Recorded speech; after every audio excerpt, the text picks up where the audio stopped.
Do you enjoy being lied to? Because I personally don't. And after watching the trailer for the Emerald Fennell Wuthering Heights adaptation film, I feel a little lied to. Well, maybe not necessarily deceived, having myself read the original Emily Bronte novel years ago, but I do feel like I'm being gaslit into misremembering certain themes and plot points that are crucial to the story. Like the fact that this is being marketed as the greatest love story of all time for some reason. Am I forgetting something? Did I just make up all the obsessive torture that Cathy and Heathcliff put themselves and everyone else through pretty much the entire novel? I mean, it has been a while since I last picked up the book, so just to make sure, I am rereading the entirety of Wuthering Heights and talking about it with you. Welcome to the Baking Book Club, a space where we break down and discuss whatever I'm reading at the moment while baking a delicious sweet treat. Today I am baking an array of cookies that my friends and family enjoyed over this last holiday season. We've got lots of classic flavors like gingerbread, chocolate chip, peppermint, M&M cookies, oatmeal raisin. I'll have the recipes linked below if you want to try any of these yourself. This is actually part 2 of my Wuthering Heights commentary, where we'll be delving into the second half of volume 1, since the book is split into 2 volumes. The first part is actually over on my other channel because silly me came up with this idea before realizing that it deserves its own space to live and to breathe. I'll have that linked down below if you want to check it out, but don't worry. I'll give you a brief synopsis of what you missed and where we last left off. Wuthering Heights is a gothic fiction novel, my personal favorite genre, and it was written by Emily Bronte. It's basically a story within a story. We have our first narrator, Lockwood, who comes to visit the Heights and tells us the history of its past via what he has learned from one of the staff named Nellie, our other narrator. They tell us all about Cathy and her brother Hindley and Heathcliff, a child their father literally just plucked off of the streets and brought home one day. Cathy and Heathcliff are close during childhood, bonding over their shared enjoyment of running about playing, causing mischief, and just having general carefree nature. Hindley, on the other hand, despises Heathcliff, likely because his father showed favoritism toward him versus Hindley. So Hindley makes it his mission to essentially torture Heathcliff on the basis of his impoverished background and his skin color. Heathcliff is not a white man. That is important to the story. Eventually, their father dies and Hindley takes over Wuthering Heights, only escalating his mistreatment of Heathcliff. Cathy and Heathcliff still remain as close as they can be, but that dynamic starts to change with the introduction of their neighbors, the Linton family. The Lintons take Cathy into their care for several weeks, noticing the impacts of Hindley's neglect in her attitude and her demeanor. Where we last left off, Cathy had just returned to Wuthering Heights, but she was different.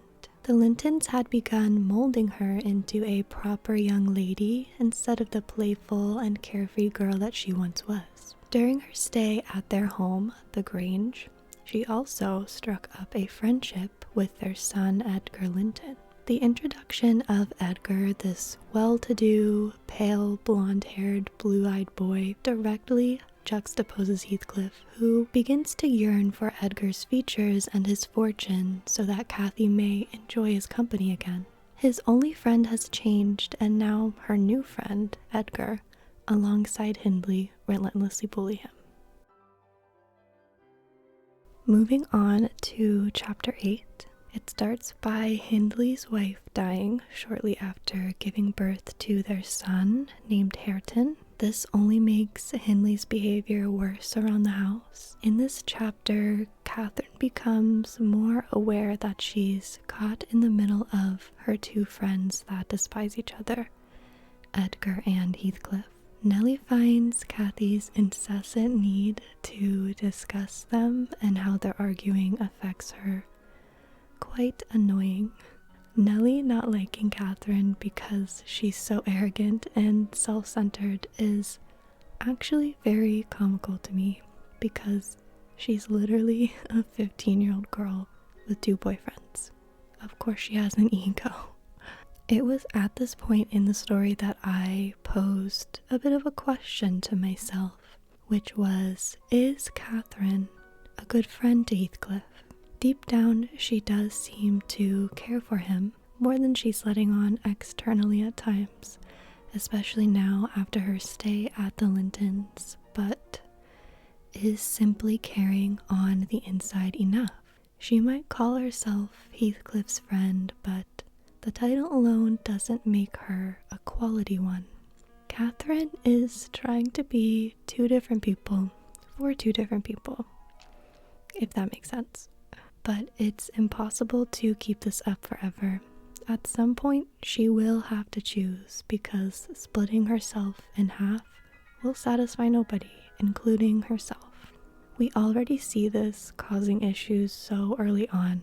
Cathy dreads Edgar and Heathcliff being in the same room because when they talk poorly of each other, she cannot agree with one without hurting the other. Nellie seems to infer that in one-to-one conversations, while she might not wholeheartedly agree with what's being said, Cathy remains pleasant enough that neither boy feels any opposition toward her remarks. In doing so, she is helping to create an environment where both Edgar and Heathcliff feel comfortable being vulgar toward the other, due to her desire to appease everyone and to have the best of both worlds, as Hannah Montana says, which for some reason she is convinced she will be able to achieve. I am not as convinced. I will say this is a difficult situation for Cathy to be in. Heathcliff is a childhood companion. They grew up together, but I also think Edgar represents to her the notion that she is growing up, and as a woman in this time, she's going to eventually have to face this reality that she must now consider securing a future for herself. A future with Edgar, while it might not be as impassioned, it will be comfortable. And I believe that Cathy enjoys being comfortable, maybe a little too much for her own good. At this point, Heathcliff has nothing to his name besides a low-level reputation, whether it's deserved or not at this point. And honestly, even his name isn't really his. Mr. Earnshaw gave it to him, and who knows what his name was before that. We certainly don't. In a way, I think that Cathy sees Heathcliff's oppression as her personal version of freedom, because he isn't as bound to the same social constraints and rules that she is as a woman of this era, and vice versa as well. I think Heathcliff sees Cathy's oppression as his personal version of freedom, in the sense that she is a wealthy white person who is treated with a level of respect and dignity that Heathcliff will never be, no matter how he presents himself. Both Cathy and Heathcliff romanticize each other so much that it's like they have blinders on to the struggles that the other faces as a consequence of this so-called freedom. Cathy is young, she's naive, she's 15, so she's naturally centering herself in many of these perspectives without considering aspects like Heathcliff's race and how that might impact him. She's only thinking about herself, even when she's jumping through hoops with Nellie to try and claim otherwise. This is yet another reason that I am apprehensive about the upcoming film adaptation and the way it seems to be framed as this great love story. Catherine's youth is so important to her character because it shapes so much of her outlook on the situation that she has found herself in my opinion. There is a huge difference between a teenage girl trying her best to work through such adult circumstances versus a 35-year-old Margot Robbie. And this is no hate to Margot Robbie at all. I think she's a great actress. I'm just unsure how she could encapsulate an authentic portrayal of this character. Kathy is selfish at times, yes, but she's also 15. We were all selfish at 15.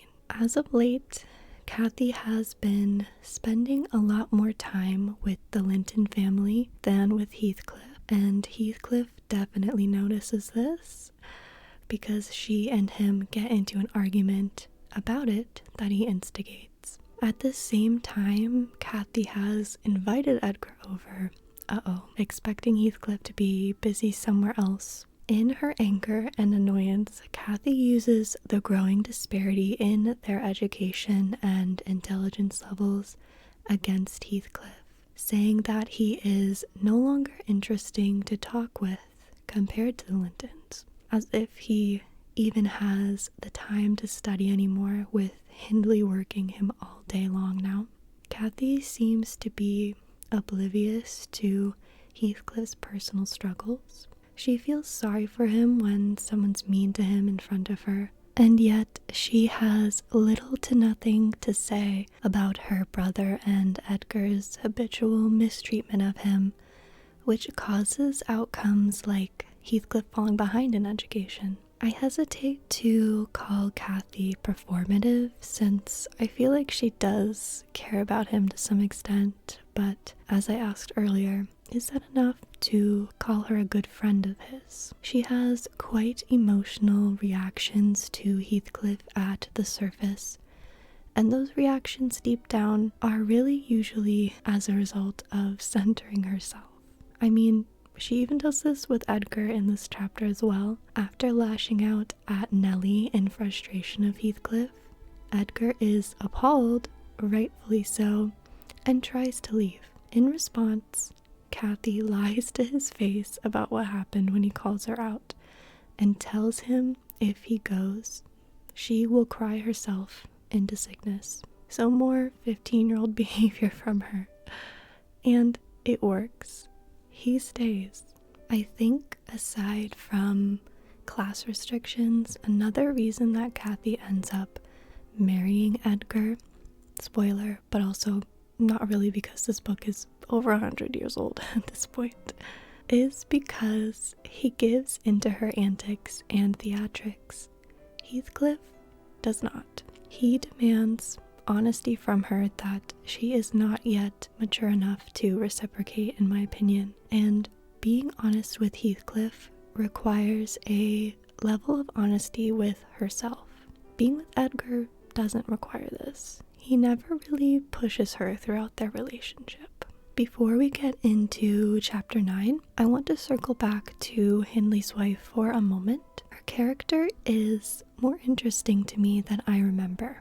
Hindley marries her and only lets his family know of their relationship after the marriage, presumably because of her social status. And yet, she still ends up dying, traumatizing Hindley, which leads to the poor treatment of his son. To me, it feels like even upward mobility couldn't save her from the randomized level playing field that is nature. And I think it may also foreshadow a bit Heathcliff's turn in character during the second half of this story. Now we can get into chapter 9. A chapter with a certain infamous quote everyone likes to gush about out of context. So in this chapter, Kathy tells Nellie that Edgar has asked her to marry him. Yes, even after all of the last chapter's tomfoolery, he still wanted that. I can't stop laughing because it's so ridiculous. This conversation that Kathy has with Nellie. Before Kathy tells Nellie her answer to Edgar, she wants Nellie to tell her whether she should have said yes or no. It is giving tell me if you think that guy is cute or not first, and then I'll tell you if I have a crush on him or not. That type of middle school shenanigan. And poor Nellie has to suffer through yet another one of these conversations about Edgar and Kathy and Heathcliff. She ends up asking Kathy why she loves Edgar, and essentially it boils down to he's young, hot enough, rich enough, and she believes that he loves her. Nellie tries to coax a more sincere answer out of her, but Kathy gets irritated and thinks she's just trying to make fun of her, essentially. Kathy is clearly looking for Nellie to give her validation throughout this conversation, constantly asking if she's right to marry Edgar while simultaneously doubling down on it regardless of what Nellie says. Kathy wants this validation because she knows that she's making a choice based on in-the-moment qualities that will undoubtedly impact her for the rest of her life. Also, I really do feel for Nellie throughout all of this. Here comes Kathy, yet again, whining about herself to the woman that she just literally, verbally, and physically attacked in the last chapter because of these two guys that she's still obsessing over. And it's in this conversation that we get the "our souls are the same" quote, which I will read to you in full. "It would degrade me to marry Heathcliff now, so he should never know how much I love him. He's more myself than I am. Whatever our souls are made of, his and mine are the same, and Linton's is as different as a moonbeam from lightning, or a frost from fire. Their souls are the same in the way that I was talking about earlier. They both crave freedom from the oppressive systems that they're subjected to. Edgar is different because he's happy to assimilate into that system because it would never impact him in the same ways." I think this quote is emotional and it's sad, not necessarily as romantic as people like to make it out to be, out of the context of the story. The part where she says that it would degrade her to be with Heathcliff also adds another layer to their argument in the last chapter, I think, when she was poking fun at Heathcliff's intelligence. Now it almost reads like some backhanded plea for him to try harder to maintain those intellectual qualities. Then she would feel like she'd have more of an excuse to keep him close. But Heathcliff literally has no time to focus on his studies or even his appearance anymore because he is worked to the bone, treated worse than the other staff at times. And by the way, Heathcliff snuck in to hear all of this conversation. Most of this conversation. Conveniently, he left after Kathy said it would degrade her to marry him. Nellie is continuing to ask reasonable questions about the logistics of her companionship with Heathcliff after the marriage. Kathy, of course, insists that nothing's gonna change, which obviously is delusional.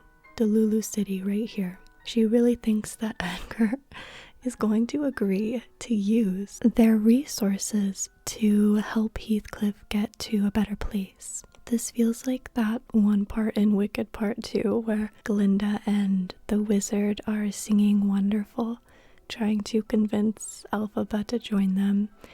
And Glinda really truly believes that the wizard will do anything to help these animals when we all know that is not the truth. It's just so crazy to me that Kathy has gaslit herself into believing that she's marrying Edgar to help Heathcliff out. She truly cannot imagine a life without Heathcliff in it. It's very codependent and obsessive, the way that she describes it. She says, "Nellie, I am Heathcliff. He's always in my mind. Not as a pleasure, but as my own being." This isn't even something enjoyable to her like a crush at this point. He is so consuming for whatever reasons. I wonder if she's thinking about him, but also thinking about what parts of herself she's gonna have to give up once she becomes Edgar's wife. This chapter ends with Heathcliff running away. Who knows where? We never know where. We never find out. They never tell us. Kathy is so distraught that she makes herself unbelievably gravely ill. And that brings us to chapter 10. So Lockwood, remember him? He ends up getting ill from his trek back home to the Grange. His symptoms are compared to the bleak and groggy winter outside. So far, this has been the weather description for most of the novel. Lots of people are getting sick in the story, if you couldn't tell. I've certainly noticed. Is there some kind of through line amongst them? We have Mr. Earnshaw, Hindley's wife, Kathy, Lockwood, and both of the Linton parents, which we'll get into in a moment. Illness, for the most part, I think, shapes theirs and other characters' experience of Wuthering Heights. Mr. Earnshaw's death greatly impacted Heathcliff's treatment. The death of Hindley's wife darkened his demeanor and Hindley's attitude toward those in the house. His father's death also had something to do with this too, I'm sure. They had a weird relationship. I talked about it in part 1. Kathy makes herself gravely ill as a result of Heathcliff's sudden departure from the Heights, subsequently killing Edgar's parents too, by giving them her illness. And Lockwood becomes sick as a result of the lack of hospitality at the home. We could also ask the question, what does illness generally represent in a story? Side note, if you're studying English or just really enjoy reading, and I'm assuming you do if you're here, and you're looking to get more out of your books, I do recommend picking up How to Read Literature Like a Professor by Thomas C. Foster. It breaks down so many common literary devices, symbols, themes that you can apply to your favorite stories to peel back even more layers and meaning. Also, another side note, sorry if I sound a little congested. I have allergies and winter is not a fun time for them. But back to sickness. Sickness generally can represent a lot of things, most commonly the randomness of fate and the harshness of life. This, with the weather descriptions in this book, Wuthering Heights, work together to create a really thick, desolate atmosphere that mirrors much of the main character's experiences. Back to the story though. Heathcliff returns finally after 3 years, and he has mysteriously become super rich. Nellie never tells us exactly how he got his money. We just know that he has it now. And she also says he's gotten more handsome too. She does, however, tell us all about Kathy and Edgar's marriage dynamic. They are like that couple that swears they're in love, but you can tell that the guy is a little bit afraid of his girlfriend. Just a little bit more than like normal. Kathy is not aware of it, but everyone else in the Grange is, because Edgar won't let anyone do anything, I mean anything, that might set Kathy off in the slightest. And honestly, that's so fair. Like, I get it. Edgar's probably still traumatized from her last outburst. Kathy's not sick anymore, but she does have bouts of depression now. Much of the fire from her youth has been put out. Edgar presumes that the sadness is residual left over from her previous illness, but we all know it's actually because of Heathcliff. It's pretty clear that Kathy is in control of the energy of this house and of this marriage. Now that Heathcliff is back, though, Kathy is the happiest that she has ever been before. And you already know Edgar is big mad about it. I feel a little bit bad for him, I'm not gonna lie, but I mean, he definitely knew what he was getting himself into here. They all have tea together, and it's a little awkward for Edgar, that is. Honestly, I think it would have been less embarrassing for him if Kathy and Heathcliff just got their freak on right then and there, instead of all of this pretending to be subtle flirting that they have going on. This guy is really out here third-wheeling his own marriage. Kathy still holds the same naive perspective of her husband's distaste for Heathcliff. Oh, my shoulder. Why did nobody tell me that? Come on, guys. Kathy still holds the same naive perspective of her husband's distaste for Heathcliff, maybe because she's still riding the high of his arrival, but she thinks their childhood feuding should be a thing of the past, and basically tells Nellie that Edgar needs to get over it because Heathcliff's not going anywhere. And to complicate things even more, Edgar discovers that his sister, Isabella, has developed the teensiest little bit of a crush on Heathcliff. Because why not? The girls are fighting about it all throughout this chapter. The girls being Isabella and Kathy, of course, which makes their once cordial relationship a little bit rocky. My question is, has Isabella felt this way for a while, or is she suddenly interested in Heathcliff now because he's got a ton of money? When Kathy confronts Isabella about her feelings for Heathcliff, she warns her of the dangers of loving him, but she speaks about him in such a crude way, which kind of caught me off guard. She calls him an unreclaimed creature, ouch, and Isabella doesn't believe Kathy, and she won't listen to Edgar either. Kathy's now making it her job to embarrass Isabella in front of Heathcliff whenever they're together.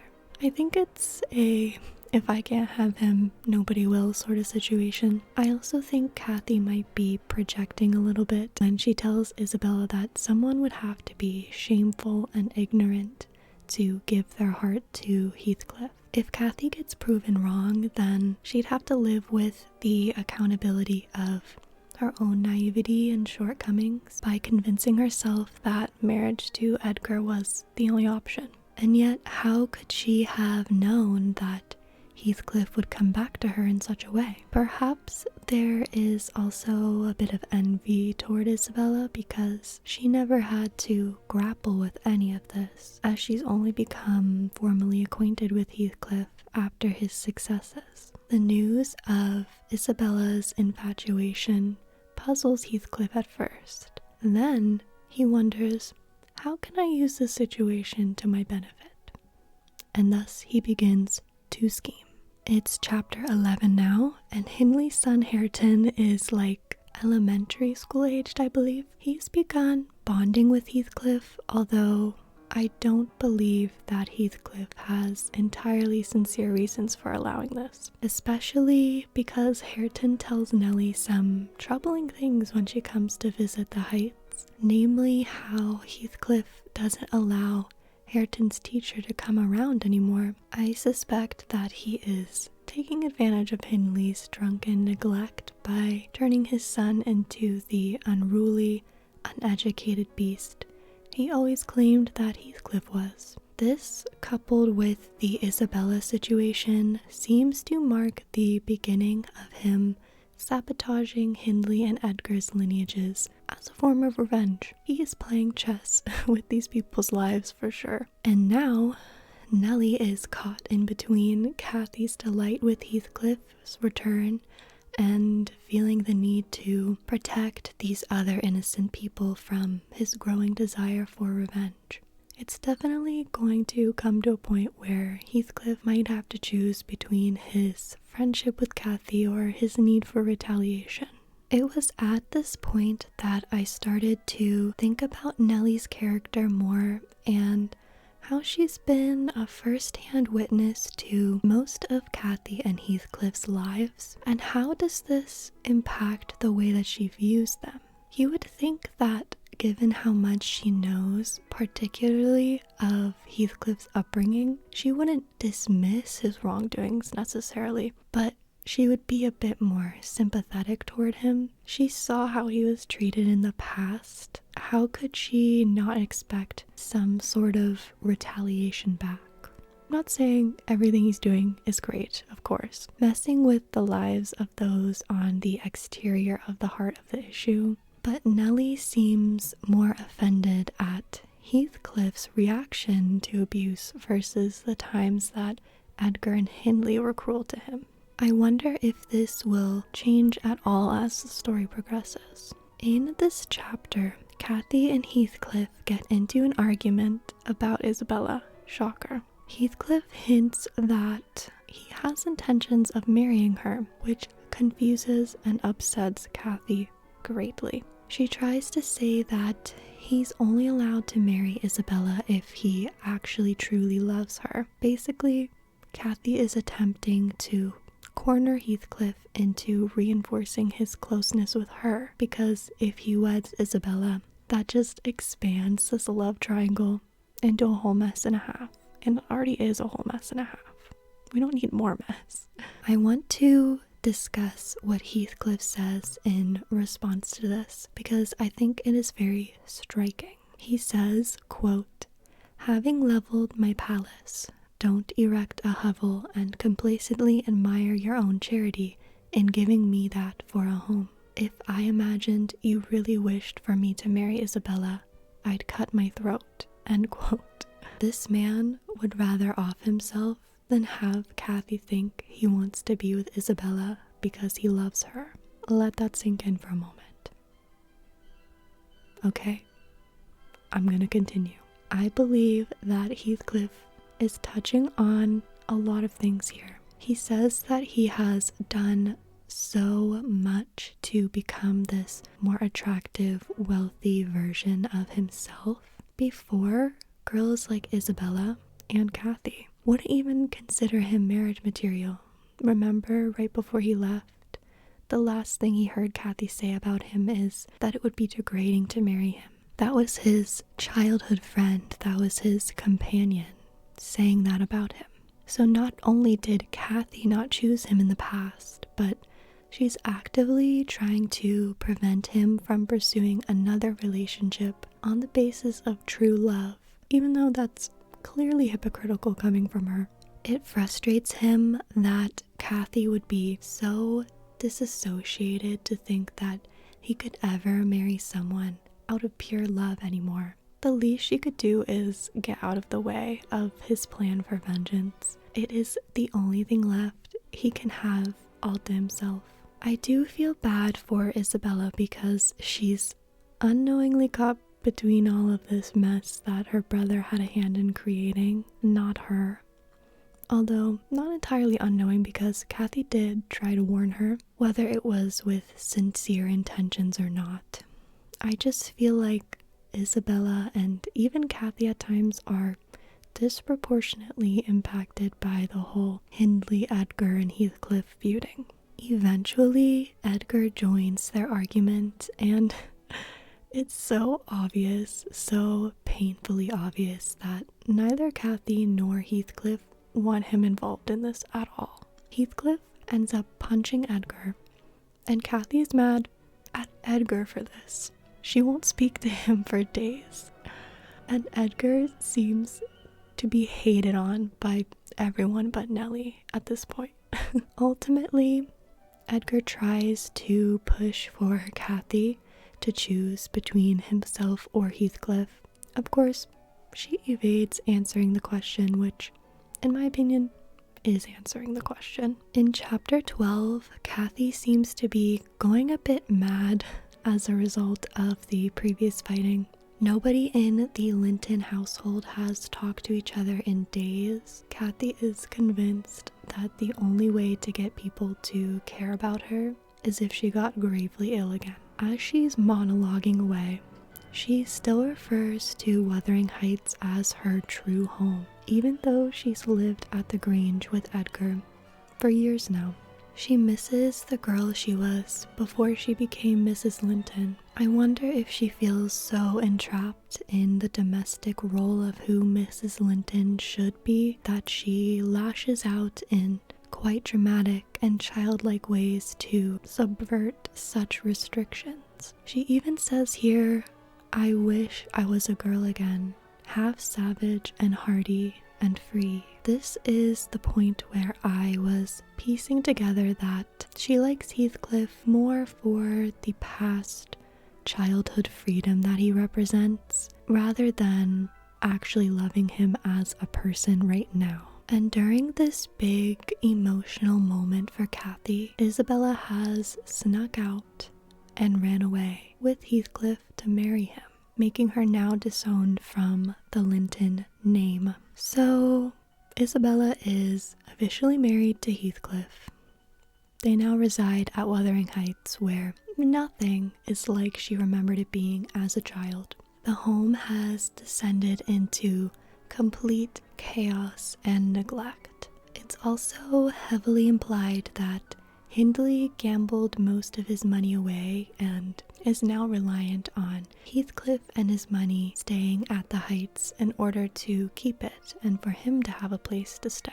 Oh, how the tables have turned. Of course, after finding out about Heathcliff and Isabella, Kathy is sick again, because one thing that girl loves to do is to become ill instead of face her reality. Heathcliff is convinced that this illness is all Edgar's fault somehow.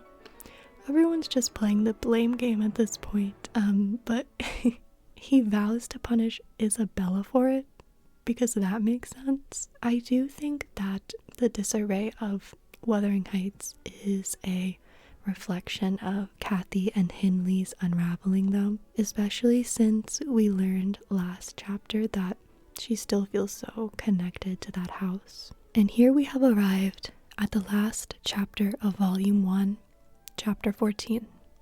It's a big one. Isabella writes a letter explaining her situation to Nellie. She feels tricked. She feels bamboozled. Clap if you're shocked. I'm hearing silence. Heathcliff is not the same person he was when he was courting her. She feels incredibly isolated now, like Kathy is, just in the opposite way. For her, the lack of structure and convention and expectation ironically traps Isabella. Heathcliff has succeeded in hurting Edgar emotionally by ruining his relationship with his sister. But I'm sure he's not finished torturing Edgar quite yet. We still have a whole other half of the story to get to. Putting to the side Isabella's privileged and comfortable upbringing, perhaps even one that is isolating in and of itself in many ways, I can't help but feel for her. She is yet another young woman who had the rug pulled out from under her by an older man that she believed actually cared for her. Like Kathy, she bought into this fantasy sold to her that ultimately turned out to be her worst nightmare. Kathy, I think, in the beginning was more self-aware, though still naive enough to brush off her concerns. Kathy was also kind of selling a fantasy to herself as a way to cope with her lack of perceived agency in their situation. It's clear that the facade is long gone for her now, though. Nellie and Heathcliff get into it a bit during this chapter, during her visit over to the Heights to check up on Isabella after that concerning letter. Of course, they're arguing about none other than Kathy. Heathcliff is demanding to see her again, even though Edgar says, no way. But, when has Edgar ever had any real authority over Heathcliff since adulthood anyways? Heathcliff is gonna do what he wants to do, and no one's gonna stop him from that, especially not Edgar. Heathcliff has convinced himself that everything he's doing right now to Edgar and to Hindley is also for Kathy. Sort of how Kathy convinced herself that marrying Edgar was also for Heathcliff's benefit. Nellie tells Heathcliff that Kathy, in her sickened state, has nearly forgotten him by now. It's best to leave her alone as to not get her so worked up again. But he'll never believe that unless he hears it straight from Kathy. Is Nellie telling the truth? It's hard to say for certain either way. Since Nellie is the narrator of this story, we only see things from her perspective.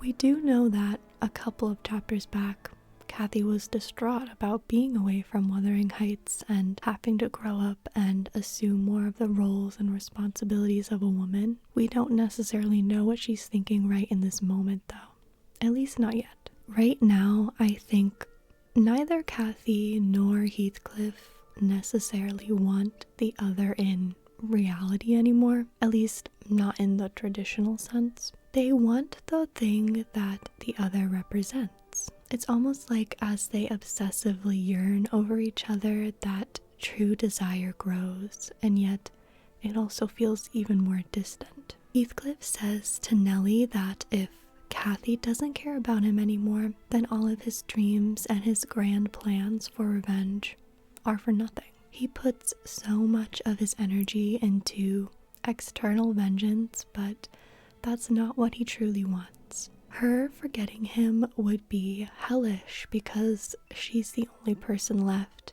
that saw him. She saw him as more than a human being, as a companion. She still sees him now, not perfectly, but she does. And I think that's what Heathcliff wants. She is the last tether to his humanity that everyone else in this story predestined him as incapable of because of his background and because of the color of his skin. Even Mr. Earnshaw didn't see him the way that Kathy does. He treated Heathcliff more like some oddity or a spectacle, putting him up on this pedestal which just further perpetuated his mistreatment. Heathcliff's story is tragic, and it's sad to watch it unfold. It's heartbreaking to watch the layers of hurt and bitterness build up over time. He was broken once by the pain inflicted upon him in his youth, and now he's breaking again, becoming destroyed by his own pursuit of pain, thinly veiled as revenge. He's going on this entire spiel about Kathy in front of his wife. That shows you how little he respects her. And then, to make it worse, he goes on a pages-long rant about how much he detests Isabella and how she is stupid and delusional for thinking that he loved her and that they were ever going to have some fairy tale romance, which, look, that may have some merit, I'll admit that, but he could be a little less harsh in his delivery. I mean, she's standing right there. I understand the Heathcliff and the Edgar stuff, but I just don't understand what he has against Isabella. It's gotta be more than just her proxy to Edgar at this point, right? He is just so cruel to her. And honestly, I think it's because she's not Kathy.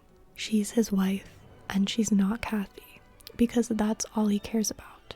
The chapter ends with Heathcliff forcing Nellie to ask Kathy if she's okay with him coming for a visit. I swear that's all these people do in this book. They just visit each other, they start drama, they gossip about the drama, and then they get sick.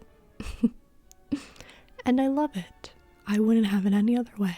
Anyways, Nellie is off to deliver the message, and that's the end of Volume 1.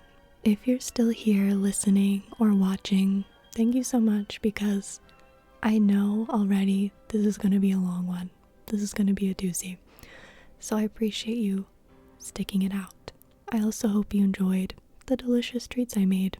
Let me know if you have read or are currently reading this book and what your thoughts are on it, what we've just discussed so far. Or let me know if you're inspired to read Wuthering Heights now. I personally am a huge fan of it. It's one of my favorite books.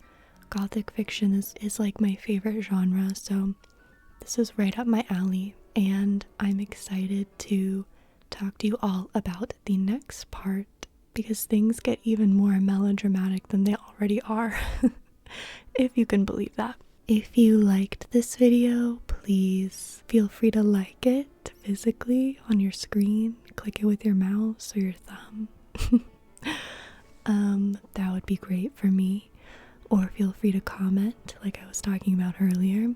Or even subscribe if you want to see more. I don't know what book I'll be discussing after Wuthering Heights, but there will be another book. I will talk to you all probably next week. I hope you have a lovely rest of your day, and goodbye.